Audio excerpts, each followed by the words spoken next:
Olá, meu nome é Rosângela Franco de Lima, sou acadêmica do terceiro ano do curso de Direito da Universidade Paranaense, Unidade de Cianorte.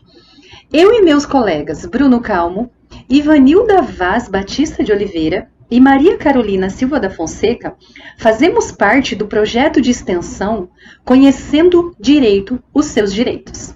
Esse projeto é coordenado pela professora Mariceles Cristina Fecchio e está sob a orientação do professor Gustavo Faxina.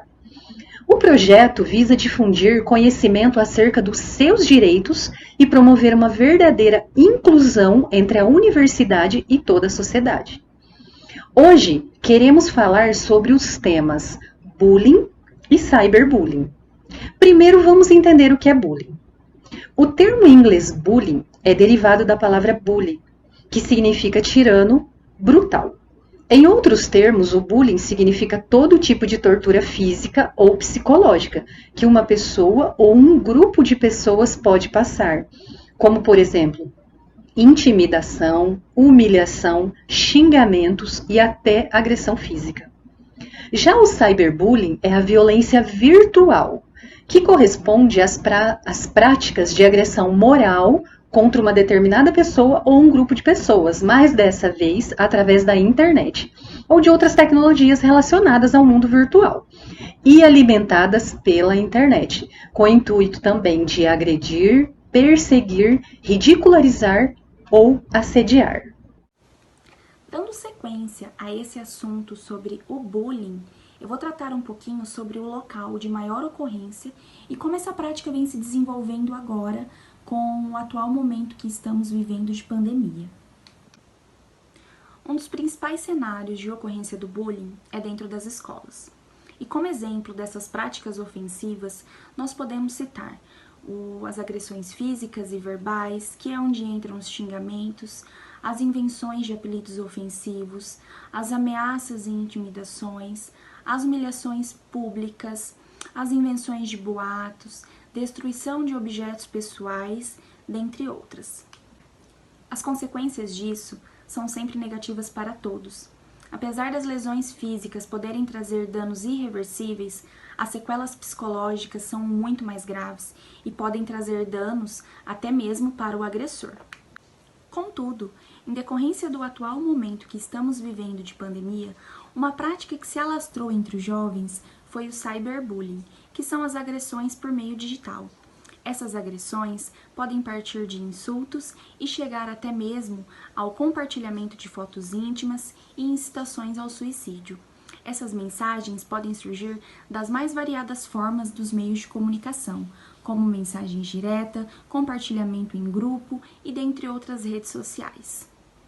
No combate a esta atividade, o Brasil adotou certas medidas de regulação do sistema normativo, como foi o caso da Lei nº 13.185 do ano de 2015, que instituiu o Programa de Combate à Intimidação Sistemática, o bullying, e em seu artigo 5º responsabiliza o estabelecimento de ensino, os clubes e agremiações recreativas, a omissão ao combate ao bullying, pautando como um dever dessas instituições assegurar as medidas de conscientização, de prevenção, diagnose e combate à violência e à intimidação sistemática. Por não ser muito bem definido no amparo penal, quando a gente for completamente capaz de responder pelos seus atos, tendo a maior idade e plena capacidade cognitiva, o bullying, por vezes, pode configurar o crime de lesão corporal, previsto no artigo 129 do Código Penal. Já nos casos do cyberbullying, o fato é preso a um ataque verbal.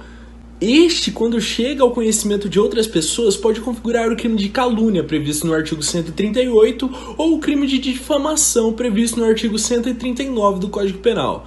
Já nos casos em que não chegue a terceiros, poderá configurar o crime de injúria, previsto no artigo 140 do Código Penal, quando o autor da intimidação for menor de idade. Bem, neste caso, podemos aplicar uma medida socioeducativa, dependendo da gravidade de como ele realizou o ato.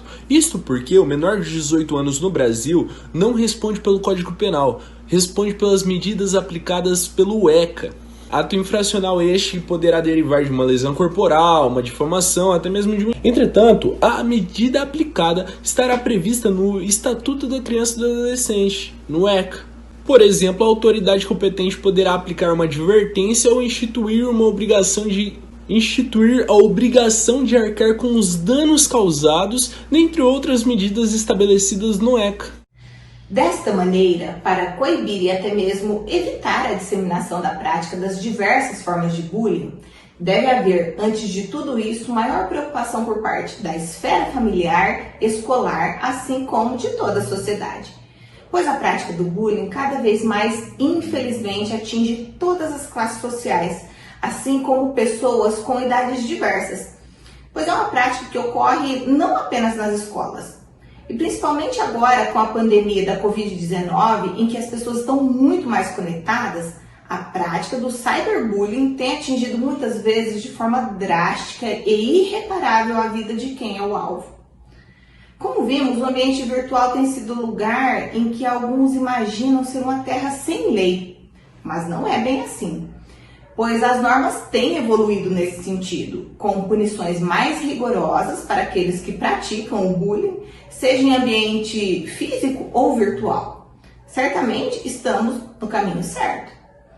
As normas precisam evoluir ainda mais para que essa prática seja abolida de vez em nossa sociedade. E projetos como o nosso também ajudam a levar maior conhecimento e clareza sobre o tema. E isso é muito importante. Nossa intenção é promover o respeito e assim, certamente, não haverá mais que se falar de bullying ou cyberbullying. Dessa maneira, gostaria de registrar aqui o meu agradecimento em nome de todos nós, em poder explicar um pouco mais sobre esse tema tão importante e dizer que, conhecendo direito e seus direitos, você entende que bullying não é legal.